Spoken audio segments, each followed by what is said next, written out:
మహాగణాధిపతయే నమః. ఓం గురుభ్యో నమః. ఓం శ్రీమాత్రే నమః. పరమేశ్వర స్వరూపమైనటువంటి జ్యోతిష, వాస్తు మరియు ఇతర అనేకమైనటువంటి శాస్త్రములను మనకు అందించినటువంటి మహర్షులకి నమస్కారం. హయగ్రీవ హయగ్రీవ హయగ్రీవేతి యోవధేత్ తస్య నిస్సరతే వాణి జహ్నుకన్యా ప్రవాహవత్. అరుణాం కరుణాతరంగితాక్షీం ధృతపాశాంకుశపుష్పబాణచాపాం అనిమాదిభిరావృతాం మయూకైః అహమిత్యేవ విభావయే భవానీం. శ్రీమాత్రే నమః. ప్రేక్షకులకి ఆ లలితాంబిక అమ్మవారి యొక్క అనుగ్రహం పరిపూర్ణంగా కలగాలని మనస్ఫూర్తిగా కోరుకుంటూ మనం ఈరోజు చెప్పుకోబోయేటువంటి టాపిక్ ఏమిటి అంటే అస్తంగత్వ దోషము అని ఉంటుంది. అది జన్మజాతకంలోనే ఉంటుంది. కాస్త గోచారంలో కనుక ఏదైనా గ్రహం అస్తంగత్వ దోషంలోకి వెళ్ళినప్పుడు ఆ సమయంలో ఏ ఏ లగ్నాల వారు, రాశి కాదంటే ఒకవేళ లగ్నం తెలియకపోతే అప్పుడు రాశి చూసుకోండి, కానీ ఏ లగ్నాల వారు ఏ అంశాలలో జాగ్రత్తగా ఉండాలి. అయితే ఇప్పుడు మనకి ఏ గ్రహం అస్తంగత్వంలో ఉంది, కంబస్ట్ అంటారు దాన్ని ఇంగ్లీష్లో, అంటే శని భగవానుడు అస్తంగత్వంలో ఉన్నాడు. కర్మకారకుడైనటువంటి శని భగవానుడు కనుక అస్తంగత్వ దోషంలో ఉన్నప్పుడు మరి ఏ ఏ లగ్నాల వారికి ఏ విషయాల్లో జాగ్రత్త వహించాలి, ఎటువంటి పరిహార మార్గాలు చేసుకోవాలి, అది ఏ తేదీ వరకు ఉంది అని చెప్పి చూసుకున్నట్లయితే 12వ తేదీ మార్చి వరకు ఉందండి. ఇప్పుడు ఆల్రెడీ ప్రారంభమైంది. ఇక్కడ నుంచి 12వ తేదీ మార్చి 2024 వరకు ఉంది. కాబట్టి ఒక్కొక్క లగ్నరీత్యా మనం చెప్పుకుందాం. తులాలగ్నము, తులారాశి. తులవారి కనుక చూసుకున్నట్లయితే పంచమ స్థానంలో ఈ యొక్క అస్తంగత్వ దోషం, శని భగవానుడి యొక్క అస్తంగత్వ దోషం జరుగుతుంది. కాబట్టి పంచమ స్థానం అనేటువంటిది సంతానాన్ని, సంతాన యోగాన్ని ఇచ్చేటువంటి స్థానము. మరియు మరొక విషయం ఏంటంటే రాజకీయ సంబంధించినటువంటి స్థానంగా చెప్తూ ఉంటారు. అదేవిధంగా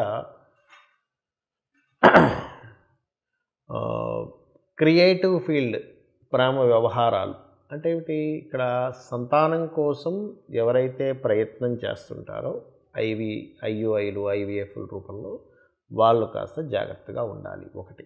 రెండవది ఏమిటి అని చెప్పి చూసుకున్నట్లయితే రాజకీయంగా కొంతమంది చూడండి ఈ పార్టీ నుంచి ఆ పార్టీ మారిపోతూ ఉంటారు. తీరా చూస్తే మారిపోయిన పార్టీయే గెలవడం జరుగుతూ ఉంటుంది. కాబట్టి ఈ రాజకీయ నిర్ణయాల విషయంలో జాగ్రత్తగా ఉండాలి. సహజంగా కూడా మీరు తీసుకునే నిర్ణయాలు, ఎందుకంటే పంచమ స్థానం అనేటువంటి నిర్ణయ స్థానము కాబట్టి మీరు తీసుకునే డెసిషన్ మేకింగ్ విషయంలో జాగ్రత్తగా ఉండాలి. ఎవరినైనా ఇప్పుడు మీరు ఇష్టపడ్డారు, లేదా వాళ్ళ నుంచి ప్రెజర్ ఉండడం, వేరే వాళ్ళు మిమ్మల్ని ఇష్టపడడం వల్ల ప్రెజర్ ఉండడం, ఇటువంటివి జరుగుతుంటాయి. కొంత ఫ్రెండ్స్తో కూడా కొంత జాగ్రత్త వహించండి. ఇమ్యూనిటీని పెంచుకోవడానికి కొంతమంది రకరకాల ట్యాబ్లెట్స్ అనేవి వాడుతుంటారు. ఇటువంటి విషయాల్లో కొంత జాగ్రత్తగా ఉండండి. మీ ఇమ్యూనిటీ ఎలా ఉంది ఏమిటనేటువంటి దీన్ని కొంచెం గమనిస్తూ ఉండండి. ఇక అదేవిధంగా చూసుకున్నట్లయితే ఇక్కడ మీ యొక్క జాతక చక్రరీత్యా మీరు అంటే మీరే కాకుండా మీ యొక్క సంతాన సంబంధించిన తల్లిగారి విషయంలో ఇవి చూసుకున్నట్లయితే ప్రధానంగా తులవారు తల్లిగారు, తులవారి యొక్క తల్లిగారి ధన సంబంధించిన, కుటుంబ సంబంధించిన విషయంలో జాగ్రత్తగా ఉండాలనేటువంటి చూపిస్తుంది.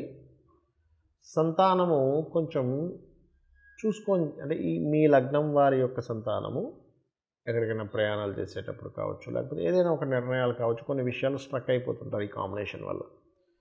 అలాగే జీవిత భాగస్వామి లాభాలు లేకపోతే వ్యాపార సంబంధించిన విషయంలో కొంత జాగ్రత్తగా ఉండాలి. తులాలగ్నం వారి యొక్క జీవిత భాగస్వామి మరియు తండ్రి గారు కొంచెం లాంగ్ జర్నీ చేసేటప్పుడు కొంత జాగ్రత్త వహిస్తూ ఉండాలి. ఈ లగ్నం వారి యొక్క తండ్రి వారిని పెట్టుకోండి. అయితే ఏదేమైనప్పటికీ కూడా మేజర్గా చూపిస్తుంది మాత్రం ఆలోచన సంబంధించినటువంటి విషయంలో, నిర్ణయాలకు సంబంధించిన విషయంలో నేను మొదట్లో చెప్పిన ఆ అంశాల్లో కొంత జాగ్రత్తగా ఉంటూ, ముఖ్యంగా కాసేపు కూర్చొని ధ్యానంలో సూర్య నమస్కారం, అంటే సూర్యుడికి సంబంధించిన మంత్రం ఓం ఆదిత్యాయ నమః, లేదా మనకి సూర్యుడికి సంబంధించిన పోస్టర్స్లో రకరకాల ఖగాయ నమః ఇలా ఉన్నాయి కదా, ఇవన్నీ కూడా చేసుకోవచ్చు కూర్చొని చక్కగా. ఇలా చేసుకున్నట్లయితే కూడా అన్ని విధాలా బాగుంటుంది. ఇక్కడ చాలామందికి జాతకం ఉండదు, మాదే లగ్నమో తెలియదండి, మాదే రాశి తెలియదు, మరి మేము ఎలా చూసుకోవాలి ఈ అస్తంగత్వ దోషంలో, ఎటువంటి జాగ్రత్తలు తీసుకోవాలి అంటే యూనివర్సల్గా ఇప్పుడు మీకు జాతకం లేదనుకోండి, అప్పుడు సహజ 11వ స్థానంలో ఉన్నటువంటి దీన్ని తీసుకోవాలి. అంటే ఏమిటి, మీ వృత్తి వ్యాపార సంబంధించిన విషయాల్లో జాగ్రత్త తీసుకుంటూ మీకు దగ్గరలో గోశాల ఏదైనా ఉన్నట్లయితే గోవు దగ్గరికి వెళ్ళి, అందులో ముఖ్యంగా దేశీవాలి గోవు దగ్గరికి వెళ్ళి గోధుమ రవ్వ తినిపించండి. ఇది ఒకటి చేస్తే సరిపోతుంది.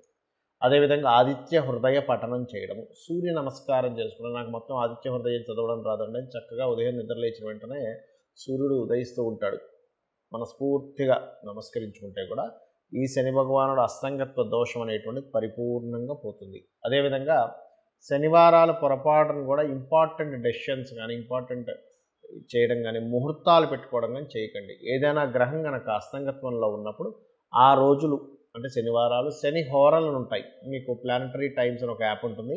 ఆ యాప్ డౌన్లోడ్ చేసుకుంటే మీకు శని హోర ఎప్పుడు వస్తుంది ఏమిటి అనేటువంటిది తెలుస్తుంది. ఇది ఒక జాగ్రత్త తీసుకోండి. అయితే ఇక్కడ ఇది గోచారంలో జరిగేటువంటి కాంబినేషన్, దీని యొక్క ఫలితం ఇది. అయితే ఎందుకంటే 30 సంవత్సరాలకు ఒకసారి మాత్రమే వస్తుంది ఈ కాంబినేషన్ అనేటువంటిది, శని రవి కలిసినటువంటి కుంభరాశిలో. అయితే మరి ఇది ఇలా ఉండగా పర్టికులర్గా మరి దీనికి మనం ఎంతవరకు జాగ్రత్తలు తీసుకోవాలి, ఇంకేదైనా ఉంటుందా అంటే ఒకటే గుర్తుపెట్టుకోండి, మీ జన్మజాతకంలో కనుక బలమైనటువంటి ధనయోగ దశలు నడుస్తున్నా, చక్కటి గృహయోగ దశలు నడుస్తున్నా, మంచి వ్యాపార యోగ దశలు నడుస్తున్నా, నీచభంగ రాజయోగం, విపరీత రాజయోగానికి సంబంధించిన దశలు నడుస్తున్నా మీరేం కంగారు పడాల్సిన పని లేదు. ఎందుకంటే మన జన్మజాతకం చాలా ముఖ్యమైనటువంటి అంశం. మనం జన్మించినప్పుడు ఉన్నటువంటి సమయాన్ని, తేదీని, నెలని, సంవత్సరాన్ని, ప్రాంతాన్ని తీసుకొని మనం జన్మించినప్పుడు ఉన్నటువంటి గ్రహస్థితి ఎలా ఉంది అనేటువంటిది తీసుకుంటాం. అంటే గ్రహాలు కనుక జన్మించినప్పుడున్న సమయాన్ని బట్టి మనం పూర్వజన్మలో చేసుకున్నటువంటి కర్మ ఆధారంగా ఈ యొక్క గ్రహాలు అక్కడికి వచ్చి స్థితి పొందుతాయి. అంటే ఆ సమయంలో జన్మించేలాగా శ్రీకృష్ణ పరమాత్మ అంటే ఆ భగవంతుడు మనకు చేస్తాడు. ఆ రకంగా ఒక మంచి కాంబినేషన్లో పుట్టామనుకోండి, గోచారంలో ఎన్ని మార్పులు వచ్చినా లేకపోతే ఎన్ని ఇదవుతున్నా పెద్ద ఎఫెక్ట్ అనేటువంటిది ఏదో కించిత్ ఎఫెక్ట్ మాత్రమే ఉంటుంది. మన జన్మజాతకంలో ఎప్పుడు కూడా మన లగ్నాన్ని బట్టి మన స్థితిగతులు ఏమిటి, మన ధనాధిపతిని బట్టి మనం ఏ మార్గంలో వెళ్తే ధనం మనకు కలుగుతుంది, ఏ సమయంలో మనం ధనాన్ని ఇన్వెస్ట్మెంట్ చేయొచ్చు, ఇన్వెస్ట్మెంట్ చేయకూడదు, ఎవరికైనా ఇవ్వాలంటే ఇవ్వాల్సిన సమయం ఉందా లేదా, అంటే ఇప్పుడు కరెక్ట్ టైమా కాదా, అదేవిధంగా ఒక ప్రాపర్టీ కొనుక్కుంటున్నామంటే ఎప్పుడు కొనుక్కోవాలి, ఏ దిశల్లో కొనుక్కోవాలి, వివాహం విషయాలు కానీ చాలామంది చూడండి వివాహం ఆలస్యం అవుతుందని బాధపడుతూ ఉంటారు. కానీ ఆలస్యం అవుతుందని బాధపడటం కంటే కూడా అది ఆ సమయం రాదు. ఆ టైంలో సమయం రానప్పుడు వాళ్ళకి అర్థం కాక అయ్యో మేము ఇప్పుడు చాలా ఇబ్బంది పడిపోతున్నామండి, మాకు సమయం రాలేదని చెప్పి ఇదవుతూ ఉంటారు. కాదు, ఇక్కడ బాగా అర్థం చేసుకోవాల్సిన విషయం ఏంటంటే మీరు సమయం రాకుండా ఒక సూర్యోదయం చూడండి, ఉదయం 6:30కి వస్తుంది, నేను అర్ధరాత్రి 1 గంటకి 2కి 3కి మాటిమాటికి తలుపులు తెరిసే సూర్యోదయం రాలేదంటే ఎలా బాధపడతామో, వివాహ సమయం ప్రతి వ్యక్తికి 3 నుంచి 5 సార్లు ఉంటుంది. ఆ సమయంలో అవుతుంది. చేయకూడని సమయాలు ఉంటాయి, అది మీ పర్సనల్ చార్ట్లో ఉంటుంది. అలాగే వివాహమే కాకుండా విదేశాలకు వెళ్ళేటువంటి యోగం కావచ్చు, వ్యాపారాల్లో రాణించేటువంటి సమయం కావచ్చు, ఏ వ్యాపారం యోగిస్తుంది అనేటువంటి విషయాలు కావచ్చు, లైఫ్లో టర్నింగ్ పాయింట్స్ కావచ్చు, ఏ నెలల్లో ఎటువంటి జాగ్రత్తలు తీసుకోవాలనేటువంటి విషయాలు కావచ్చు, అన్నీ కూడా మీ యొక్క జన్మజాతకంలో ఉంటుంది, గుర్తుపెట్టుకోండి. ఇక ఇవన్నీ ఒక ఎత్తు అయితే ఇక్కడ మనకి జాతకం లేదు, ఏమీ లేదు, కానీ జాతకం భయంకరంగా ఉందని తెలిసింది పోని ఒకటే గుర్తుపెట్టుకోండి, అమ్మవారి యొక్క ఆరాధన కనుక మీరు చేయగలిగితే ఎటువంటి దోషములు ఉన్నా మీ జన్మజాతకంలో ఖచ్చితంగా అవన్నీ కూడా పక్కకు పోయి అమ్మవారు రక్షిస్తుంది, గుర్తుపెట్టుకోండి. ఇవన్నీ ఏం పెట్టుకోకండి మైండ్లో. అయితే మీకు ఇక్కడ సందేహం కలగొచ్చేవండి, మరి మనకి జన్మజాతకంలోనే మొత్తము ఉంటే మనం ఈ గోచార ఫలితాలని, ఈ అస్తంగత్వ దోషాలు ఇవన్నీ చెప్పుకుంటున్నాము అంటే మనిషి యొక్క జీవితం 2 రకాలుగా డిజైన్ చేయబడుతుంది. ఒకటి మన నిర్ణయాలు, మనం తీసుకునే స్టెప్స్, మనం తీసుకునే నిర్ణయాలు, మన ఆలోచనలతో ఒకటి ఉంటే, మన ఆలోచనలతోని మన నిర్ణయాలతో సంబంధం లేకుండా బయట మార్కెట్ కానీ గోచారం కానీ నడుస్తూ ఉంటాయి. అంటే అలాగా చూడండి, ఒక వ్యక్తి మొన్న ఒక 3.5-4 ఏళ్ళ క్రితం మనకు కరోనా వచ్చింది. అసలు ఎవరు ఊహించలేదు, ఏదో పెట్టాడు అట్లాగా, ఒక షాప్ ఏదో పెట్టుకున్నాడు, సడన్గా కరోనా వచ్చింది, మూసేయాల్సి వచ్చింది. ఎంత ప్లానింగ్ చేసుకున్నా ఏం చేసుకున్నా కూడా బయట ఉండే వాతావరణం మారిపోయింది. లేదా ఒక వ్యక్తి ఒక ఈవెంట్ అనుకున్నాడు, సడన్గా వర్షం పడింది. అంటే ఏమిటి, మీకు సంబంధం లేకుండా అలా ఉంటుంది. లేదా ఒక ప్రదేశానికి వెళ్దాం అనుకున్నాం, ట్రాఫిక్ ఎక్కువైపోయి జామ్ అయిపోయి మీరు వెళ్ళవలసిన సమయం కంటే ఒక అరగంట గంట లేట్ అయింది. అంటే ఏమిటి, మీ చేతుల్లో లేదు అది కొన్ని. అయితే గోచార గ్రహాలు ఏం చెప్తాయంటే ప్రజెంట్ కండిషన్ ఇలా ఉంది, ఇలా జరగబోతుంది, సో నీ ప్లాన్స్ని ఇలా ప్లాన్ చేసుకో. గోచారంలో ఇక ధనం మీదకి ఈ గ్రహం వచ్చింది, గోచారంలో గృహం మీదకి ఈ గ్రహం వచ్చింది, గోచారంలో వివాహ సమయం సంబంధమైనటువంటి వాటికి ఈ గ్రహం వచ్చింది, కాబట్టి నువ్వు ఈ పరిహార మార్గం చేసుకో అనేటువంటిదే గోచార ఫలితాలు. కాబట్టి మీరు ఈ యొక్క గోచార ఫలితాలని, మీ జన్మజాతక ఫలితాలని తెలుసుకొని ఆ అమ్మవారి యొక్క అనుగ్రహాన్ని పరిపూర్ణంగా పొంది మీరు ఆయురారోగ్యాలతోని అష్టైశ్వర్యాలతో తొలతూగాలని మనస్ఫూర్తిగా కోరుకుంటూ శ్రీమాత్రే నమః.